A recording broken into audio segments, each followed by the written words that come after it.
Marcus Rodriguez wiped the sweat from his forehead as he adjusted his scope for the third time that morning. The military training facility in Nevada stretched endlessly under the blazing sun, with targets positioned at various distances across the desert landscape.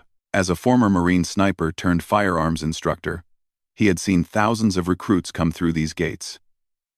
But today felt different. The sound of boots crunching on gravel made him look up from his rifle. A woman was walking toward the advanced shooting range, her long, dark hair tied back in a practical ponytail. She wore standard military fatigues, but something about the way she moved caught his attention. There was a confidence in her stride, a purposefulness that spoke of experience beyond her apparent age. She couldn't have been more than 25, Marcus thought, watching as she approached the equipment table where the Barrett M82 .50 caliber rifles were laid out. Most people, even experienced shooters, showed some hesitation around the massive Barrett. The rifle was a beast, weighing nearly 30 pounds and capable of delivering devastating accuracy at extreme ranges. Its reputation alone was enough to make seasoned marksmen pause. But this woman didn't pause. She moved toward the Barrett with the familiarity of someone greeting an old friend. Marcus found himself setting down his own rifle to watch more closely. Her hands moved over the weapon with practiced efficiency. She checked the bolt action, examined the scope mounts, and tested the bipod legs with movements so fluid they seemed automatic. There was no wasted motion, no uncertainty. Marcus had trained enough snipers to recognize the difference between book knowledge and hard-earned experience, and this woman clearly had the latter. "First time with a Barrett?" Marcus called out, though he suspected he already knew the answer. She looked up, her green eyes meeting his with a directness that was both professional and slightly guarded. "Not exactly," she replied, her voice carrying a slight accent he couldn't immediately place. Marcus walked over, extending his hand. "Marcus Rodriguez, I'm the lead instructor here. And you are?" "Elena Vasquez," she said, shaking his hand with a firm grip. "I'm here for the advanced precision shooting course." There was something she wasn't telling him. Marcus could sense it. In his experience, people who handled firearms with Elena's level of comfort usually came from military or law enforcement backgrounds. But her paperwork had listed her as a civilian contractor. The contradiction intrigued him. "Mind if I ask where you learned to handle a rifle like that?" Marcus inquired, nodding toward the Barrett she had been examining. Elena's expression became slightly more guarded. "Here and there. I've had some training." It was a non-answer, the kind Marcus had heard from people with classified backgrounds or experiences they couldn't discuss freely. He decided not to push, at least not yet. There would be plenty of time to learn more about Elena Vasquez during the week-long course. The first day of training began with basic safety protocols and equipment familiarization. Procedures Marcus had conducted hundreds of times before. Elena participated without complaint, but he could see the slight impatience in her eyes. These were lessons she had clearly learned long ago. When they moved to the shooting range, Marcus decided to start with some standard tests. "We'll begin at 800 meters, he announced to the small group of 6 students. "This will give me a baseline for your current skill levels." The other students, all men with varying degrees of shooting experience, took their positions with the usual mixture of excitement and nervousness that Marcus expected. Elena simply nodded and moved to her assigned lane. Marcus watched through his spotting scope as each student took their turn. The results were typical for first-day shooters at this distance. Some managed to hit the target, others missed entirely, and a few showed promise with groupings that suggested potential for improvement. Then Elena stepped up to the firing line. She settled behind the Barrett with movements that were both economical and precise. Her breathing pattern changed, becoming deeper and more controlled. Marcus had seen this transformation countless times before, but usually only in his most experienced students or fellow instructors. The first shot rang out across the desert, the Barrett's distinctive boom echoing off distant hills. Through his spotting scope, Marcus saw the bullet strike dead center of the target, a perfect bullseye at 800 meters. "Lucky shot," one of the other students muttered, though his tone suggested he didn't really believe it.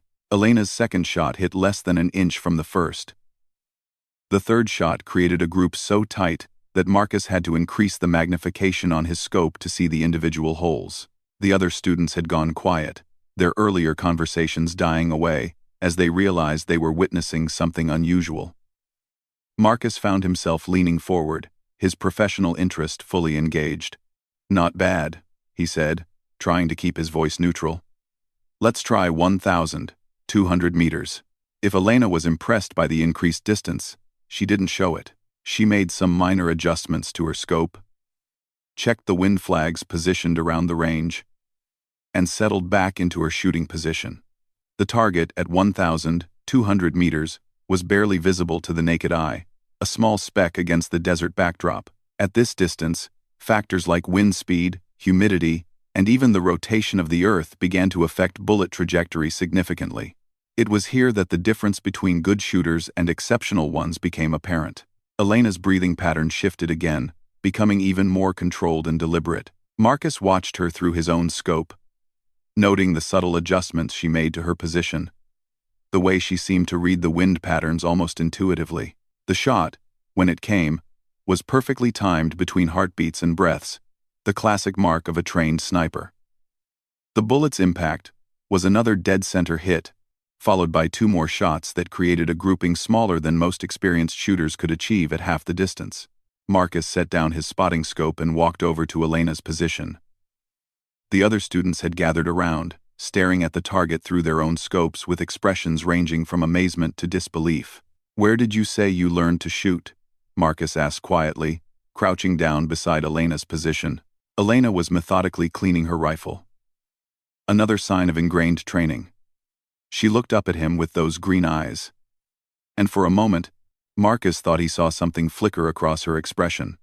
Pain, perhaps, or the weight of memories she'd rather not revisit.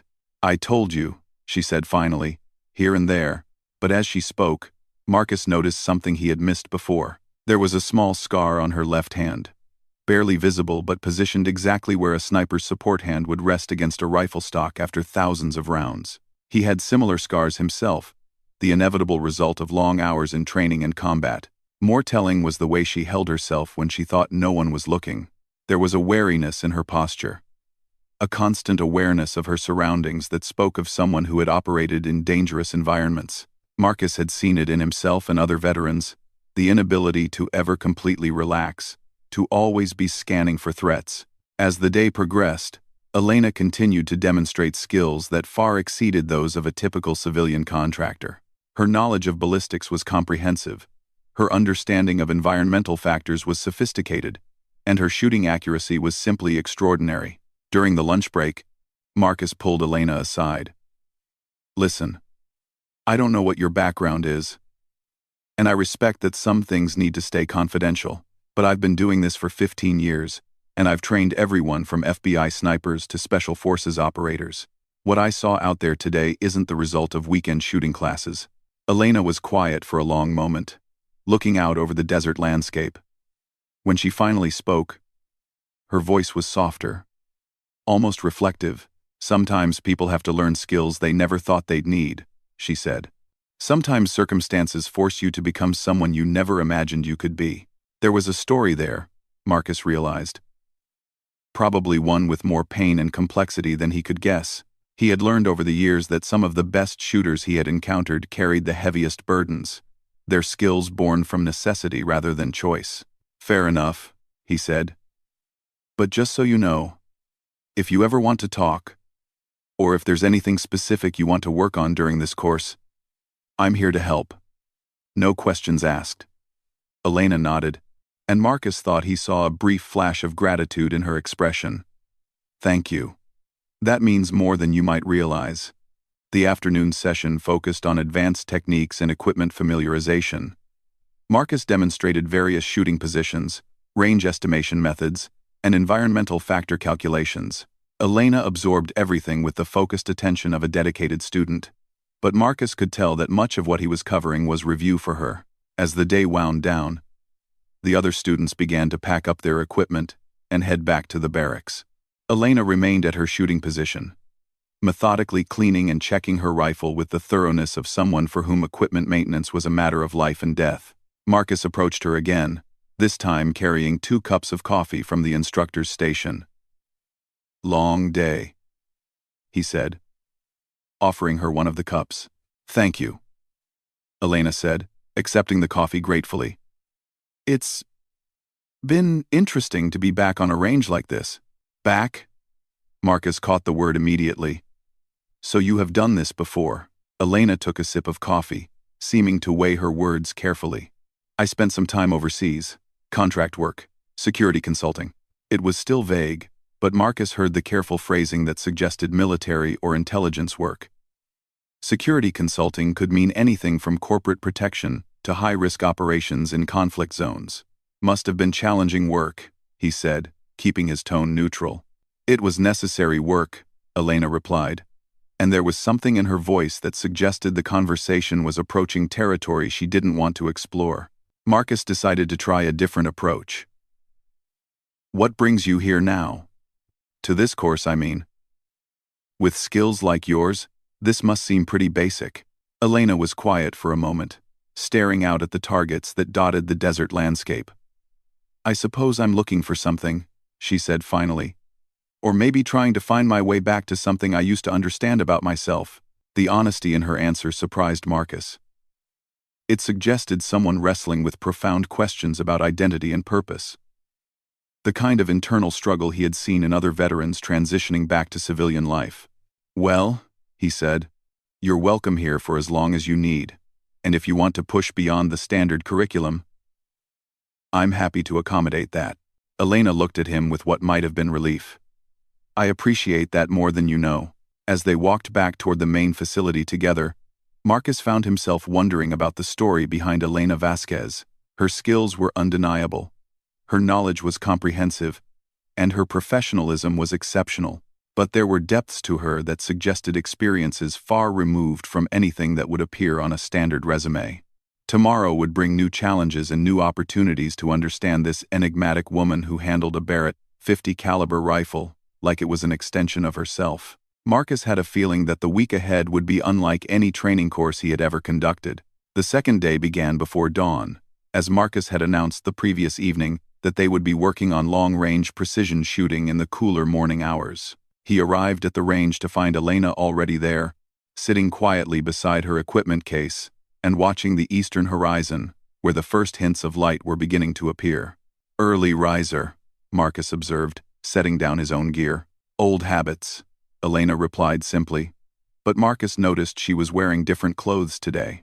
Instead of the standard military fatigues, she had on worn jeans and a dark blue shirt that looked like it had seen considerable use. More interesting were the boots, expensive tactical footwear that most civilians wouldn't even know existed.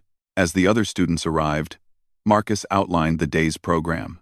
They would be working at distances up to 1,500 meters, focusing on environmental factor calculation and precision shooting techniques. For most recreational shooters, 1,500 meters represented the absolute limit of practical accuracy. Even with high-end equipment, at these distances, Marcus explained, everything matters. Temperature, humidity, wind speed and direction, even barometric pressure. The difference between a hit and a miss can come down to factors most people never consider. Elena listened with the same focused attention she had shown the previous day, but Marcus was beginning to recognize subtle signs that suggested this wasn't new information for her. The way she unconsciously nodded at certain points, the slight adjustments she made to her equipment before he even mentioned them, the automatic way she checked wind indicators scattered around the range. The morning session proceeded smoothly, with each student taking turns at progressively longer distances.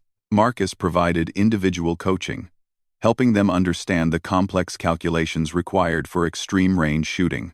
Elena's performance remained exceptional, but she seemed to be holding back, not quite demonstrating the full extent of her capabilities. It was during the midday break that everything changed. Marcus was in the instructor's office, reviewing student progress reports, when his phone rang. The caller ID showed it was Colonel James Patterson, his former commanding officer and current liaison to various government training programs. Rodriguez, Marcus answered. Marcus, I need you to listen carefully. Patterson's voice was serious, carrying the tone Marcus remembered from their operational days. I just received some interesting information about one of your current students, Elena Vasquez. Marcus felt a chill run down his spine. What kind of information? The kind that explains why she handles a rifle like she was born with one in her hands. Elena Vasquez isn't just a civilian contractor, Marcus. She's former military intelligence, specialized operations, and her record includes some achievements that are still classified at levels I can't discuss over the phone. Marcus sat down heavily in his chair. How classified are we talking about? The kind where her training records show skills that officially don't exist, and combat deployments to places that were never acknowledged. Marcus. This woman has been operating in some of the most dangerous environments on Earth for the past several years. The pieces were beginning to fall into place. The confidence, the skills, the carefully guarded responses to questions about her background. Elena wasn't just experienced, she was elite-level trained. There's more, Patterson continued. I pulled some strings and got access to part of her service record. Marcus. She holds the longest confirmed sniper kill in the history of her unit. 3,247 meters. That's over 2 miles, achieved in combat conditions in Afghanistan 18 months ago. Marcus felt his breath catch. 3,247 meters was beyond extraordinary. It was legendary. At that distance, a sniper had to account for factors that most people couldn't even comprehend. The curvature of the Earth itself became a factor, along with minute variations in temperature and humidity across the bullet's flight path. Why are you telling me this? Marcus asked. Because she's not at your facility by accident. Word is, she's been struggling with some issues since her last deployment. PTSD, survivor's guilt, the usual challenges that come with her kind of work. Someone recommended your program as part of her transition back to civilian life. Marcus thought about Elena's comment the previous day about looking for something, or trying to find her way back to something she used to understand about herself. It made sense now. She wasn't there to learn shooting skills. She was there to reconnect with a part of herself that had been damaged by whatever she had experienced overseas. Is she dangerous? Marcus asked. Dangerous? Marcus, she's probably one of the most lethal individuals you'll ever meet. But dangerous to your students or your facility? No.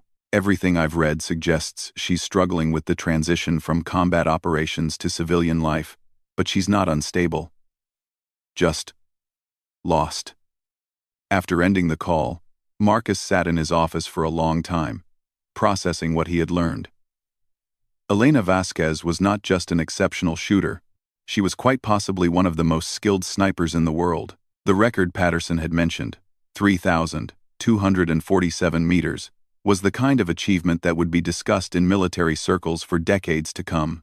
He found Elena at the far end of the range, sitting alone and staring out at the distant mountains. She had her rifle partially disassembled in front of her, but Marcus could tell she wasn't actually working on it. She was just going through the motions, the kind of repetitive activity that helped some people think. Mind if I join you? He asked. Elena looked up, and for the first time since she had arrived, Marcus saw vulnerability in her expression. Of course. Marcus sat down beside her, choosing his words carefully. I received an interesting phone call this morning. Elena's hands stilled on her rifle components. Oh? From Colonel Patterson. He used to be my commanding officer, and he has access to certain databases. Elena, I know who you are. For a moment, Elena's entire body went rigid, the relaxed posture disappearing as she automatically shifted into a more defensive position. Then, slowly, her shoulders sagged as if she was releasing a weight she had been carrying. I wondered how long it would take, she said quietly. I'm surprised it took this long, actually. 3,247 meters, Marcus said simply. Elena's hands clenched into fists, and Marcus saw her jaw tighten. That's not who I am anymore. But it is part of who you are, Marcus said gently. Elena, what you accomplished, the skills you developed, the service you provided, that's not something you can just erase. Elena was quiet for a long moment, staring out at the desert landscape. When she finally spoke, her voice was barely above a whisper. Do you know what it's like to take a life from over 2 miles away? To watch through a scope as someone you've never met, someone who probably has a family, just disappears, and to know that you're so far away that they never even heard the shot coming? Marcus had killed in combat himself, but never at such an extreme distance. He could only imagine the psychological impact of that kind of precision lethality. The target was a Taliban commander, Elena continued, her voice becoming stronger. Intelligence indicated he was planning attacks on civilian targets. Schools, hospitals, places where children would be. My shot prevented those attacks from happening. So you saved lives, Marcus said. Yes. But I also ended one. And at that distance, with that level of precision, it feels different than other kinds of combat. More personal and more impersonal at the same time, if that makes sense. Marcus thought he understood. In close-quarters combat, there was chaos, adrenaline, and immediate threat. But precision shooting at extreme ranges required calm calculation and careful planning. It was clinical in a way that other forms of combat weren't. Is that why you're here? He asked. Trying to reconnect with shooting in a different context? Elena nodded slowly. I used to love marksmanship. Before the military, before the deployments, before everything became about life and death decisions, I used to shoot for the pure challenge of it, the satisfaction of perfect accuracy. I'm trying to find that again. And are you finding it? Elena considered the question seriously. I don't know yet. Being here, working with the rifles again, it brings back a lot of memories. Some good, some not so good. But it feels important to try. Marcus understood. Many veterans struggled with similar issues, trying to separate the skills they had developed from the traumatic contexts in which they had used them. For Elena, shooting had become associated with life and death decisions and the weight of taking human life. She was trying to reclaim it as something positive. What happened after that 3,247-meter shot? Marcus asked. Elena was quiet for so long that Marcus thought she might not answer. When she finally spoke, her voice carried a weight of exhaustion that spoke of months or years of carrying difficult memories. It was during a joint operation in the mountains of Afghanistan. We had been tracking this Taliban commander for weeks. He was smart, careful, and extremely dangerous. Intelligence suggested he was planning a major attack on a girls' school in Kabul, along with several other civilian targets. She paused, reassembling her rifle with mechanical precision as she spoke. The opportunity finally came when he visited a compound in a remote valley. It was the only clear shot we were likely to get. But the distance was extreme. Beyond anything I had attempted in combat before. The conditions were perfect, though. No wind, clear air, stable temperature. Marcus listened intently, recognizing the professional detachment that many snipers used when discussing their work. The calculation took nearly an hour. Wind speed at various altitudes, air density, temperature gradients, even the rotation of the Earth. My spotter confirmed the mathematics, and we agreed that it was technically possible, though at the very limit of what the equipment could achieve. Elena's hands moved over her rifle automatically, checking the scope mounts and trigger mechanism as she continued her story. The shot itself was almost anticlimactic. All that preparation, all those calculations, and then just one perfect moment of stillness and focus. I watched the bullet's entire flight through my scope. At that distance, you can actually see it traveling downrange, 2.5 seconds of flight time before impact. And it worked, Marcus said. It worked. One shot, one kill. At a distance that prevented the deaths of potentially dozens of innocent people. From a purely tactical standpoint, it was a perfect operation. But Elena set down her rifle and looked directly at Marcus. But I've never been able to forget the moment of impact. The way he just stopped existing. 1 second he was a living, breathing human being, and the next second he wasn't. And I was the one who made that decision. Marcus could see the weight Elena carried, the burden of having wielded such precise lethality. It was one thing to kill in the heat of battle, another entirely to do so with such calculated precision from such a distance. Have you talked to anyone about this? Counselors? Therapists? Elena nodded. The military provided debriefing and counseling.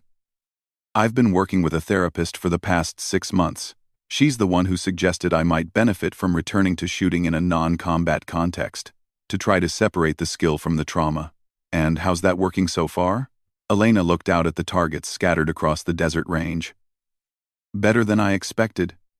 Actually, yesterday, when I was shooting at those targets, for a few moments I remembered what it felt like to shoot for the pure challenge of it. Not because someone's life depended on it, not because I was in danger, just because hitting a target at long range is an incredible test of skill and precision. Marcus felt a surge of admiration for Elena's courage in confronting her trauma head-on. Many people would have simply avoided anything that reminded them of their traumatic experiences. But Elena was actively working to reclaim something that had once brought her joy.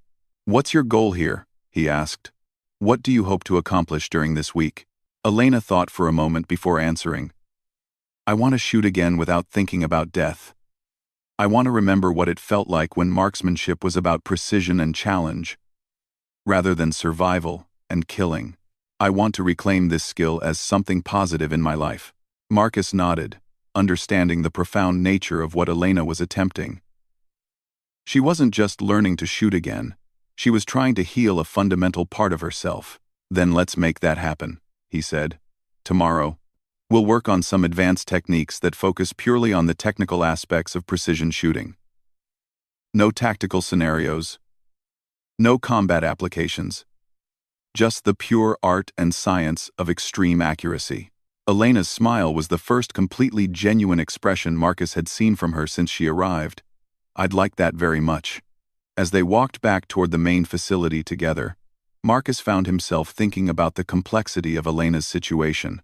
She was simultaneously one of the most skilled marksmen he had ever encountered, and someone struggling to rediscover her relationship with that skill. Tomorrow would be an opportunity to help her continue that healing process. The third day dawned crisp and clear, with perfect visibility across the desert training range. Marcus had spent much of the previous evening planning a special session, focused entirely on the technical artistry of precision shooting, stripped of any tactical or combat applications.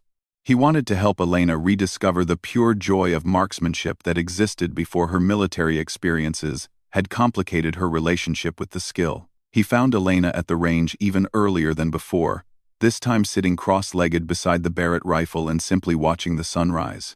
There was something different about her posture today. A quality of stillness that suggested she had reached some kind of internal decision. "Beautiful morning," Marcus said as he approached. "Yes," Elena agreed, standing and stretching.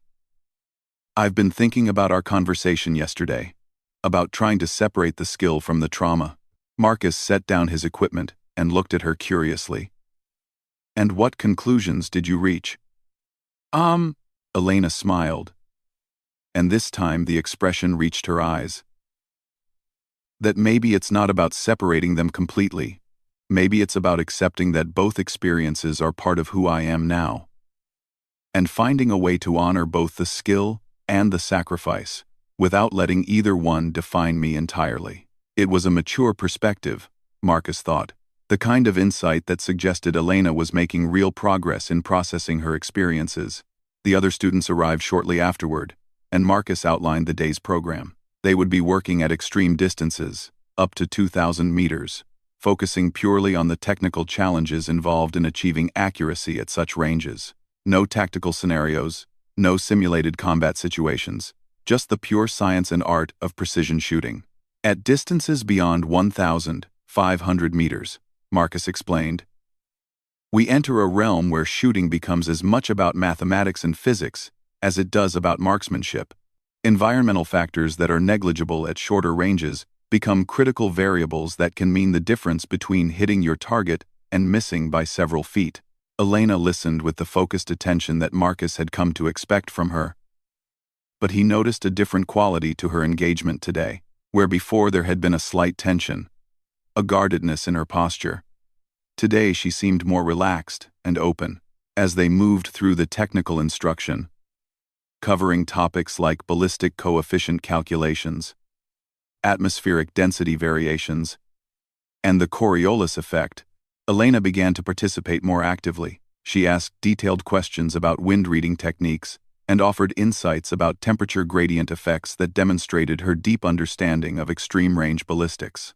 The other students were clearly impressed by Elena's knowledge, and Marcus was pleased to see that she seemed comfortable sharing her expertise. Yesterday she had been holding back, carefully concealing the full extent of her capabilities.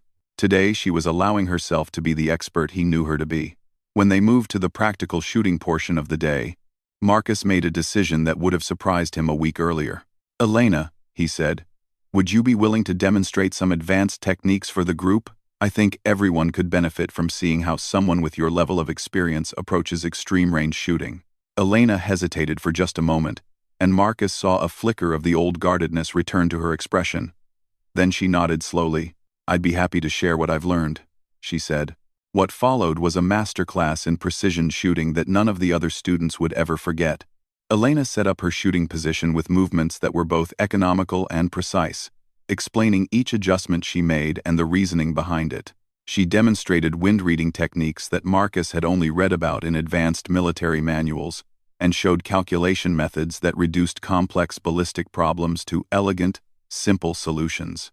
When she fired her first shot at 2,000 meters, the bullet struck dead center of the target. The second shot landed less than 2 inches away, and the third completed a grouping that was almost impossibly tight for such an extreme distance. "How do you make it look so effortless?" one of the students asked, his voice filled with genuine awe. Elena considered the question seriously. "It's not effortless," she said finally.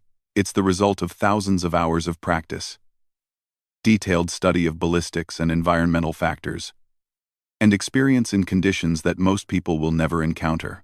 But more than that, it's about finding the perfect moment of stillness within yourself, when your breathing, your heartbeat, your mental focus all align with the technical requirements of the shot."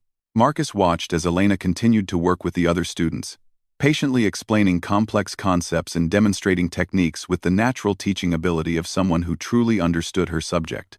This was a side of Elena he hadn't seen before, someone confident and generous in sharing her knowledge. During the lunch break, Marcus and Elena walked to a quiet area overlooking the desert valley. "You're a natural teacher," Marcus observed. "Have you ever considered instruction as a career path?" Elena looked surprised by the comment. "I hadn't really thought about it. I've been so focused on figuring out what to do with these skills now that I'm not using them in combat situations." "Well, you should think about it. The way you explained those techniques this morning, the patience you showed with the students' questions, that's not something that can be easily taught. It's a natural gift." Elena was quiet for a moment, considering this perspective. "I have to admit, there was something satisfying about helping them understand concepts that took me years to master. Sharing knowledge, rather than using it for other purposes." Marcus understood the distinction she was making. Teaching marksmanship to improve someone's skills was fundamentally different from using those same skills in life and death situations. "There's something I want to tell you," Elena said suddenly. "About that 3,247-meter shot." Marcus waited patiently, sensing that Elena was about to share something important. "I've been carrying it like a burden," Elena continued. "Like it was this terrible thing I had done. This ultimate demonstration of my capacity for violence. But talking to the students this morning, seeing their excitement about the technical challenges involved, I remembered something I had forgotten." "What was that?" "That shot saved lives. Not just the immediate lives of the people who would have been killed in the attacks that commander was planning, but potentially hundreds of future victims. The precision required, the skill involved, the perfect execution under pressure. Those weren't instruments of destruction. They were tools of protection."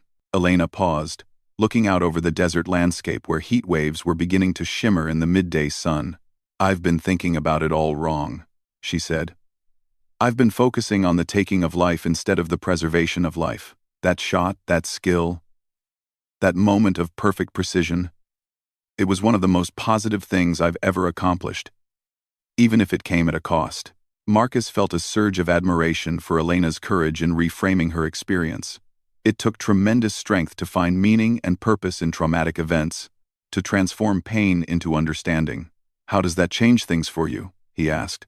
Elena smiled, and Marcus realized it was the most relaxed and genuine expression he had seen from her since she arrived. It changes everything, she said. I don't need to separate the skill from the experience, or try to forget what happened. I need to honor both the difficulty of what I went through and the good that came from it. And I need to find ways to use these skills moving forward that continue to serve positive purposes. The afternoon session focused on advanced environmental factor calculations and precision shooting at varying distances. Elena continued to work with the other students, and Marcus was pleased to see that her teaching had created a more collaborative atmosphere among the group. Instead of simply watching Elena's demonstrations with awe, the students were now asking detailed questions and attempting to apply her techniques in their own shooting. As the day wound down, Marcus found himself reflecting on the transformation he had witnessed in Elena over the past 3 days. She had arrived as a guarded, troubled woman, carrying the weight of traumatic experiences. She was leaving as someone who had found a way to integrate those experiences into a more complete understanding of herself and her capabilities.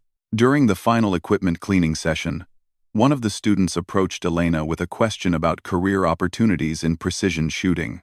I'm thinking about applying to police sniper positions, the young man said. Do you have any advice?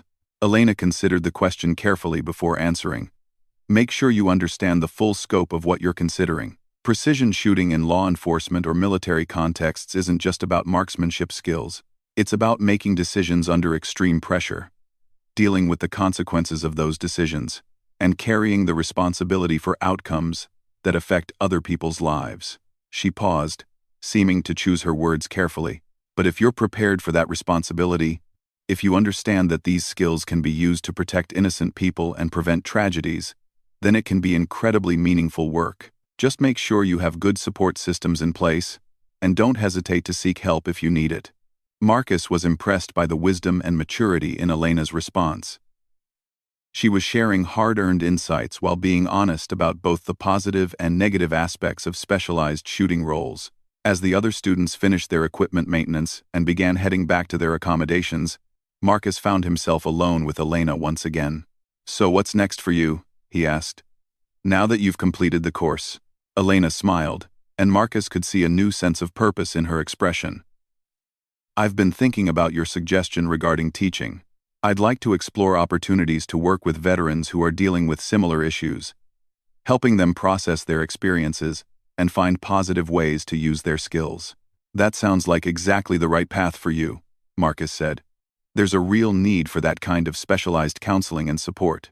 Elena nodded enthusiastically. I've also been thinking about developing training programs that focus specifically on the psychological aspects of precision shooting, helping people understand not just the technical requirements, but the mental and emotional challenges involved in high-pressure situations.